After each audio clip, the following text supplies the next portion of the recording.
Welcome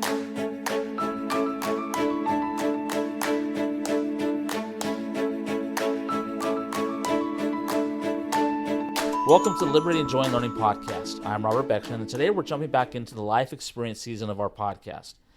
We've been pondering some recent life experiences that help us understand learning better, and of course, to explain that understanding, we have some disc golf experiences that we're going to discuss. Recently, I learned that when gripping a disc, in order to be able to throw better, longer, farther, all that other kind of good stuff, the bulk of the pressure should be on the index finger and thumb when you're squeezing the disc. The rest of the hand should be a little bit more relaxed. And so we've been trying that out with the usual mess results, but also with some amazing results, which kind of led to our thinking about how little adjustments can affect what you're learning and how your rewards and how well you do. So the question we have is, how can small adjustments help you find big rewards in your learning? Well, you hinted that with it's messy at first. Right. Right? Like, so we've only been doing this a week. Yeah, a week. And, you know, we throw some and we're like, oh, well, that's, I mean, our usual terrible throws mixed in. And then when you try and change one thing, it's messy for a while because nothing, and then you forget all of your other skills. Right. Right. Yeah, because you're dealing with a new grip. You're dealing with a new approach at the same task that we've been working on for the last couple of years. And even then you see, okay, that worked great, but then I got to remember what other factors that I have to do to incorporate. It's not that one little adjustment changes the outcome. It's how do I work that little adjustment in with everything else that I've been doing that's gotten me progressed to this point. Right, and not forget everything else because it's so easy. But it changes just the way you hold the disc, changes how you stand. Right. It changes how you hold your arm. Right. And then that throws everything off. Right. Right.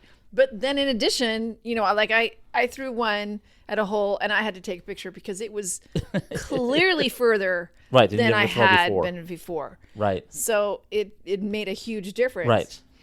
Yeah, and I've been able to see, because it's a combination, not just the pressure of the index finger to the thumb, but it's also the orientation of your elbow and your wrist on how that comes out to get that rotational speed to get it to go. And so when I was doing the finger and thumb, like, okay, I can see that a little bit improvement, but I'm still missing something.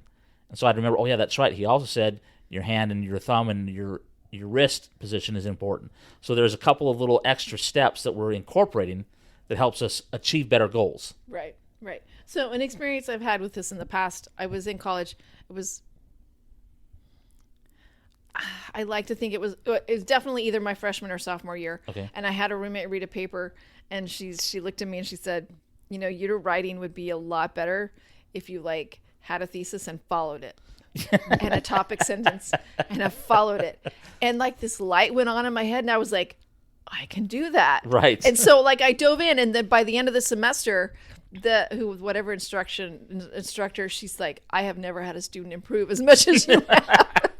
And I love writing. Like, I love writing so much that I just loved playing with the words for the word's sake. Right. And that was just sort of like the kind of nudge in the direction I needed to go so people could understand what I was talking about. Right. Well, it's we asked the question, how can small adjustments help you find big rewards in your learning? And I think if you get the right small adjustment, it's like an aha moment. Like, holy cow, that's what I've been trying to do. That's what's been holding me back. And like, okay, now what I need to do even better. You know, you. It seems like when you're learning, you're increasing your abilities, and all of a sudden you just plateau. Right. And there's not much change in it, and you've done the big adjustments. Now it comes to the fine tuning of the learning process. Uh-huh. And once you fine tune a little bit, it's like, okay, now I can go learn even better. You know, I'm progressing even better. And then eventually there's probably going to be a spot where you plateau a little bit more. Like, okay, what other fine adjustment do I need to do to get to my ultimate goal? Yeah. And so often these little nudges come from somebody else. Right. I remember when my roommate said that, I was like, wait a minute, I'm a good writer. What is she talking about? Right. But so, you know, looking back on it now, I'm just really grateful. But at the time, it took a little bit of, right. Yeah, okay, a little bit of humility. Right. Now with this, you know, you just went to YouTube, right? Right. But you're looking for somebody that has more experience. Right. So often those nudges come from other people, you know, and we need those relationships. So you feel comfortable looking on YouTube. Right. I felt comfortable enough to let my roommate read these papers. Right. So we have to have those relationships because Right. those nudges, they're not going to come from us. Right. Necessarily. I've also been thinking about how easily our basic skills are hijacked. Little things, and now these are not things that are like touching me, but they're just encroaching, right? Trees or bushes or the slope of the ground can affect how you do those basic things. Right. And they can even affect when you're trying to do your adjustments. yeah. You're like, okay, I have to remember, I got trees, I've got bushes, I've got a slope I have to deal with, whether you're going up slope or down slope or a cross slope. Yeah, right. And so the question to go with that is, what small environmental influences negatively influence your learning? Well, you mentioned something interesting about how you use your roommate and she gave you an aha moment. I saw this video pop up and it gave me an aha moment. There's a lot of good information out there. This one particular video that I saw, I think I might have passed up a half a dozen others before I landed on this one because something about the guy's presentation wasn't annoying to me.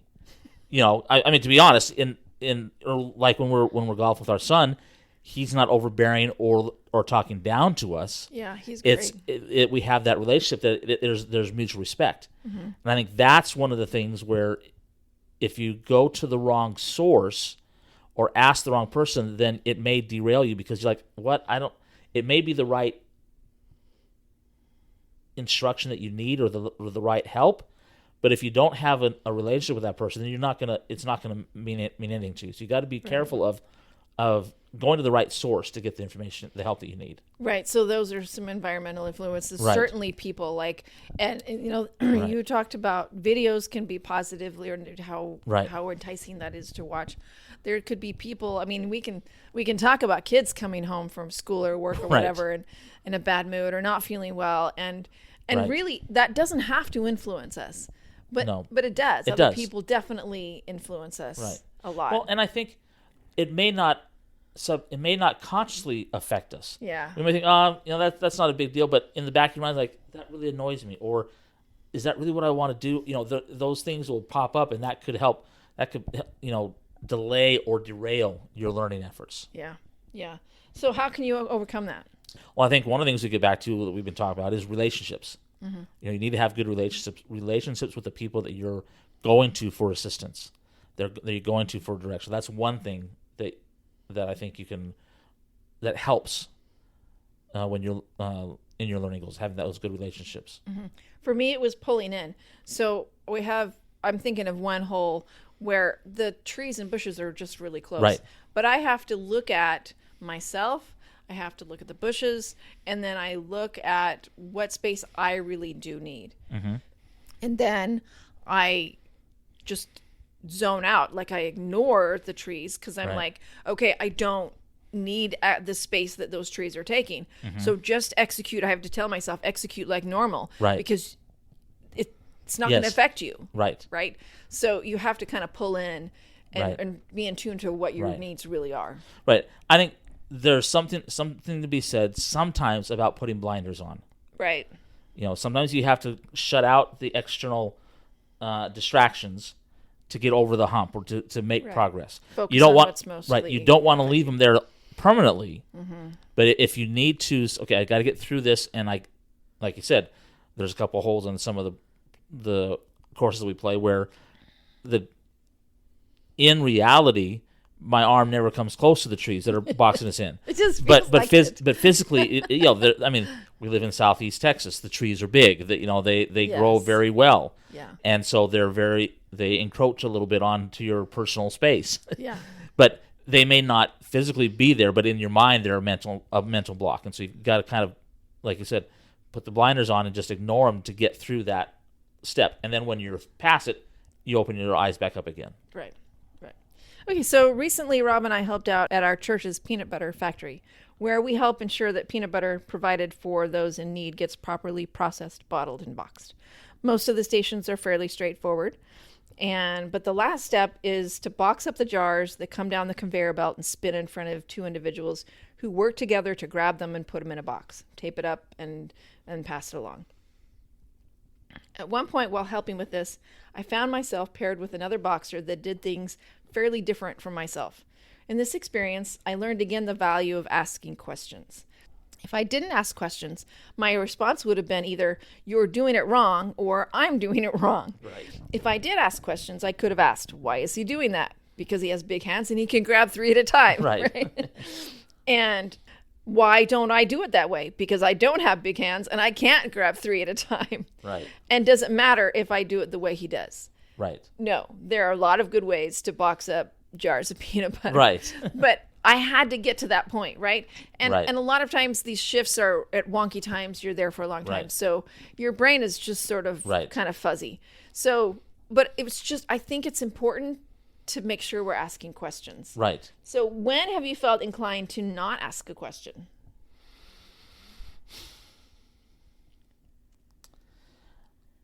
I think I can't think of a specific instance where I have not asked a question. But I think when I feel like I'm comfortable and that I can see progress in my goals, then I'm okay not asking questions. It's when I come to a stopping point or a plateau and I realize, okay, first I have to ask myself, am I comfortable with this plateau? I'm okay staying here. Or do I want to continue growing? Is there room for me to grow? Is there any other place that I can take this learning this learning goal that I have? And if so, then that's when I think, okay, I need to ask a question. How do I get past this? Or look for an answer to help me get over that plateau. Right. I wrote down that things that I can't do or I won't do. Right. I'm thinking plants. I got to a point where I was like, I think I need more fertilizer, and I shut down because I didn't have money for it. Right. And I didn't want to worry about it. Right. So I quit asking questions. Right. Now I could have asked questions. How can I make my own fertilizer? Right. Like there's questions I could have asked, but it was just this kind of goes a little bit with owning as own, put on hold, or let go. Right. A little bit. Right. Right. Exactly. But that was one situation Right. where if I like that, when learning is going well, you just keep applying those principles Right. that you've already developed, and that's okay. Right. Right? It's okay Exactly. not to ask questions. But clearly in this situation, I'm glad I did, because I don't Right. want to have a bad relationship, because either it was I was doing it wrong or he was doing it wrong. So I had Right. to ask questions to work Right. through that. What questions have you asked that have given you new insights? Well, Like what yeah. happened? Well, for this particular instance, the reason why I was interested in this video was I was looking for ways to increase my distance and being better on as a disc golfer, because I for a while I couldn't throw as far as I know that I have the ability to throw. Mm-hmm. And so well, what am I doing wrong, or what adjustment do I need to make? Right. And so this video gave me some insights, like, oh, that's why I should be doing it that way. It made sense. Mm-hmm. And we tried it on the course, and Yes, eye-opening. it Oh, does. wow. But even then, I had to modify it for me specifically, because the way that he was describing it wasn't exactly, I wasn't working for me.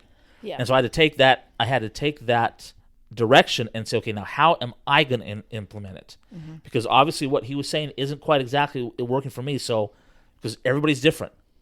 Right. Everybody in all aspects of life, whether you're playing disc golf, whether everybody's different. Everybody has to find their way of implementing it. Mm-hmm. And so I had to make another adjustment, and it wasn't until a little bit later that day, it's like, okay, I've made this. Now this adjustment is working. I can see the improvement, and I can see that I'm going to be able to get better now. I mean, I have to still work on accuracy and all that other kind of stuff, because it's throwing off my accuracy. And so I have to figure that out. But I can see, if I do it right, the results. Right. Yeah, and that pulls it, Right. all the way back to the beginning of this podcast, where, what little adjustments can we Right. make? Another question that I asked was, I had a rough day the other day. What went right? The question I Right. asked essentially, what went right that day? And I had to just be grateful for the things that did go right, and Right. then learn from it. Like, I hate learning from things, but I hate that phrase. Yeah. But what insight can I gain from that is maybe a better phrase that makes me happy. Yeah. What was it that I was dealing with that maybe I wasn't fully aware of at the time? Right. And so what did go well? And then when I face that in the future, what insight can I bring to the table? Right. So That's it. Okay, so that wraps up this Life Experiences episode. As always, if you have questions or comments, message us at learningliberated@gmail.com or message us on our Learning Liberated Facebook group with any questions or comments. And if this episode spoke to you, share it with someone else that might enjoy it as well. Bye.